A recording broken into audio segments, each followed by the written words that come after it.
Hello everyone, and welcome to another edition of Education for Today. My name's Evan Ortlieb, and we're going to be talking about accommodations and modifications within the world of special education. So without further ado, let's go ahead and get into it. So first, we need to be able to differentiate between these two constructs that we hear all the time within educational circles.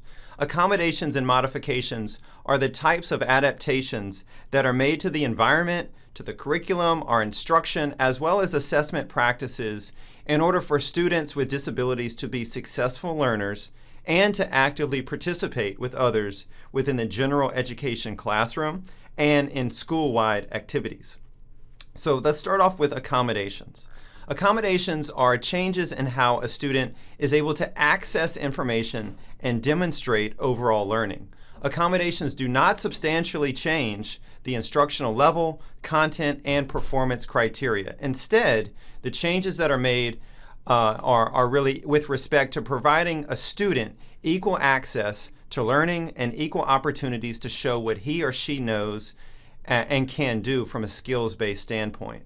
So accommodations can be really made in a number of different areas. Let's start off with number one, the presentation of the lesson. We need to be able to think within multimodal ways, right? So not just a visual PowerPoint, not just an audiobook, not just reading a book, but incorporating all of the senses and all of the different ways in which people learn. Secondly, instructional strategies. These are hands-on manipulatives, repeating and rephrasing what we're saying, using graphic organizers. There's tons and tons of instructional strategies out there, and the more you get to know your learners, the more you understand what works best for each student. Third, student responses and overall procedures.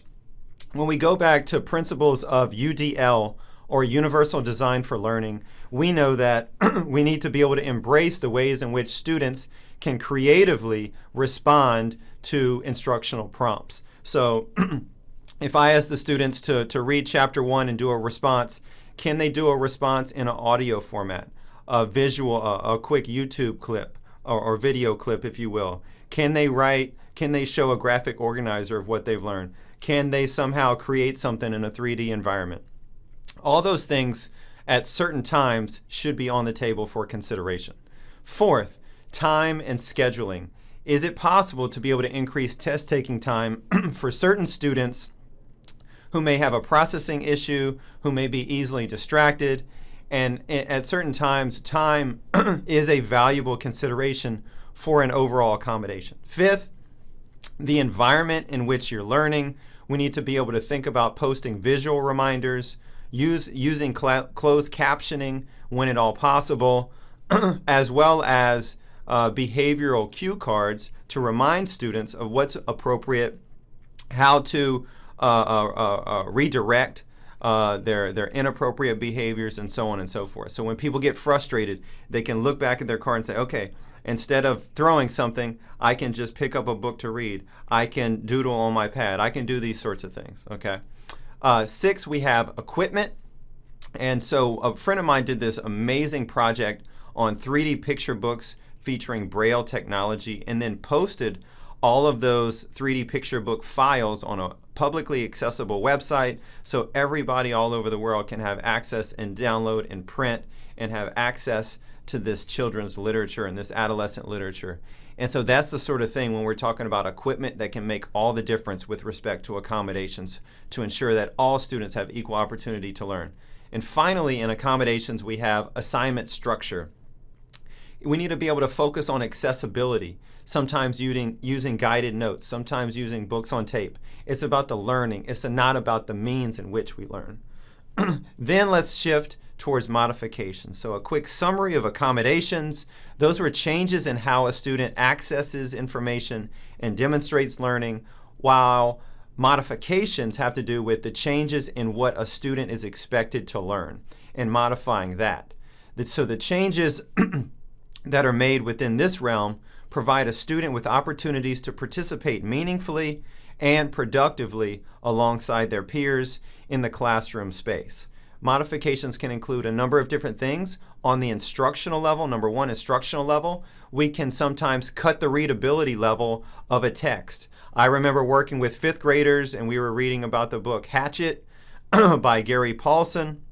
And in this book, that's an adventure-based book and so forth, I had some students reading at a third grade level. And so we cut the readability level of this book so that everybody could read the book, but at differing reading levels. Secondly, we have the content and curriculum, and those considerations for modifications really revolve around trying to streamline the overall focus towards priority standards and not equating all standards to an equal degree. That's something that not a lot is talked about in professional development circles across the nation, but in some places, and those school districts that do prioritize some standards over all of them, allow all students to be able to hit these standards first and foremost, and then going from there into the other ones. So it's something to consider, especially for students with exceptionalities. Third, we have performance criteria, where we can make adjustments to the overall grading criteria based upon individual needs and individual goals as articulated in IEPs or individualized education plans. Finally, we have the assignment structure, where students can be responsible for doing the same assignment, everybody together, for some students doing similar assignments, and then other ones even doing alternative assignments altogether. And you need to be able to consider individual needs, strengths, and so forth in making the determination when all students should do the same assignment and when some overall modifications to the assignment structure should be considered. These are the differences and really nuances related to accommodations and modifications within the world of special education and exceptionalities. I hope this has been informative to you. Please consider subscribing and liking this video if it's been beneficial, and I hope that you'll feel free to join us for more videos for Education for Today. Take care.